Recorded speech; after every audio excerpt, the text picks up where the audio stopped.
మీ అందరికీ ప్రభు అయిన యేసుక్రీస్తు నామమున నా వందనములు. జాన్ గిడ్డీ జీవిత చరిత్ర మొదటి భాగం ఎవరైతే చూడని వారు ఉన్నారో డిస్క్రిప్షన్ లింక్ ఉంది, వెళ్ళి చూడండి. ఎందుకంటే మొదటి భాగం చూడండి, రెండో భాగం అర్థం కాదు. ఇక రెండో భాగం, జాన్ గిడ్డీ ఆ దీవులకు వెళ్ళడానికి చాలా అవరోధాలు ఎదుర్కోవాల్సి వచ్చింది. ఎన్నో ఆటంకాలు అధిగమించాల్సిన తరుణం వచ్చింది. జాన్ గిడ్డీ మిషనరీగా పంపడానికి పెంకిటీరియన్ చర్చిలో ఫారిన్ మిషనరీస్ బోర్డు సభ్యులు అంగీకరించలేదు. ఎందుకంటే జాన్ గిడ్డీకి గతంలో ఆరోగ్యం బాగోలేదని కొందరు, అతడు శారీరాకృతి బాగోలేదని మరికొందరు, అతనికి దేవుని సేవలో కనీస అనుభవం లేదని ఇంకొందరు ఇలా అభ్యంతరపరుస్తూ వచ్చారు. అయితే దేవుడు ఒక వ్యక్తిని వాడుకోవడానికి ఇష్టపడితే ఇవేవి పెద్ద ఆటంకాలు కావని జాన్ గిడ్డీ దృఢంగా నమ్మాడు. అతనిపై ఉన్న వైకృతిని బట్టి, అతనిలో ఉన్న విశ్వాసాన్ని బట్టి తుదకు మిషనరీగా పంపబడ్డాడు. అవేవి చిన్న విషయం కాదు. ఎన్నో శ్రమలు, ఎన్నో కష్టాలు, ఎన్నో అవమానాలు, ప్రతికూల పరిస్థితులు ఎదుర్కోవాల్సిన పరిస్థితి. కానీ నన్ను బలపరచు అనేది నేను సమస్తం చేయగలను, ఫిలిప్పీ 4:13 వ్రాయబడిన మాటలను తను విశ్వసించి బలం కోసం ప్రతిరోజు ప్రార్థించేవాడు. సముద్ర తీరాన ఉన్న ఒక గ్రామంలో దైవభక్తి కలిగిన దైవ సేవలో ఉంటున్న జాన్ గిడ్డీ మరియు అతని భార్య నివసించేవారు.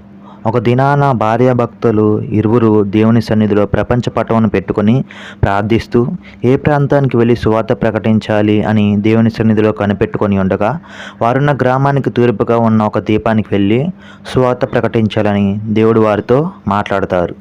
ఆ దీపంలో ఉన్న ప్రజలు నరమాంస భక్షకులు. దీపానికి వెళ్ళి ఆ నరమాంస భక్షకులకు సువార్త ప్రకటించుటకు సందేహిస్తుండగా జాన్ యొక్క స్నేహితులు ఈ విషయం తెలుసుకొని వచ్చి మొదట వారిని మాటల ద్వారా ప్రోత్సహిస్తారు. ఆ పిదప వారికి ఏదో ఒకటి చేయాలని ఆలోచించి ఒక స్నేహితుడు ఆ నరమాంస భక్షకుల మధ్య వీరి ప్రాణరక్షణ కొరకు ఒక పిస్తోల్ను బహుమానంగా ఇస్తాడు.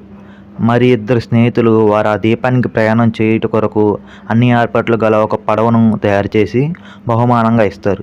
అయితే ఆ దీపానికి చేరిన తర్వాత వారు ఆ పడవను ఆ సముద్రపు ఒడ్డున ఒక చెట్టుకు కట్టి ఉంచుకొనమని, అవసరమైతే ఆ పడవలో తిరిగి వారికి స్వగ్రామానికి రావచ్చని సలహా ఇస్తారు. ఆ ముగ్గురు స్నేహితులు వీడ్కోలివ్వగా జాన్ గిడ్డీ తన భార్య దేవుడు చూపించిన దీపానికి వెళ్తారు. అయితే అక్కడ జాను ఒక చేతిలో బైబిల్తో మరి ఒక చేతిలో పిస్తోల్తో సువార్త ప్రకటించాలని సంచరిస్తూ ఉంటాడు. కానీ ఆ నరమాంస భక్షకులు తన దగ్గరకు వస్తున్నప్పుడు భయంతో గాల్లో పిస్తోల్ను పేల్చుతుంటాడు. అది చూచి వారు దూరంగా పారిపోతారు. అందువలన వారు ఆ దీప నివాసులకు చేరువ కాలేక సువార్త ప్రకటించలేకపోతారు. అంతలోనే ఆ దీప వాతావరణం జాన్ భార్యకు అనుకూలించక జబ్బుపడి ఆ పిదప చనిపోతుంది. ఎంతో కష్టంతో తన భార్య శవమును ఆ నరమాంస భక్షకులు సమీపించుచుండగా గాలిలో పిస్తోల్ను పేల్చుతూ ఎంతో దుఃఖంతో ఒంటరిగానే తన భార్య శవాన్ని సమాధి చేస్తాడు. అలా ఒంటరి వాడైన జాన్ ఆ దీపంలో తిరుగుచూ ఉండగా ఒకరోజు దేవుడు అతనితో మాట్లాడతాడు.